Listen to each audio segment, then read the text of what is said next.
Bili ako ng corn, guys. So, 4 for $5. Mamili tayo.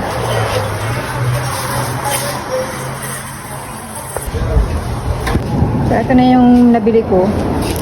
And then, I'm going to buy watermelon din. Sobrang init ngayon. 79 cents a pound.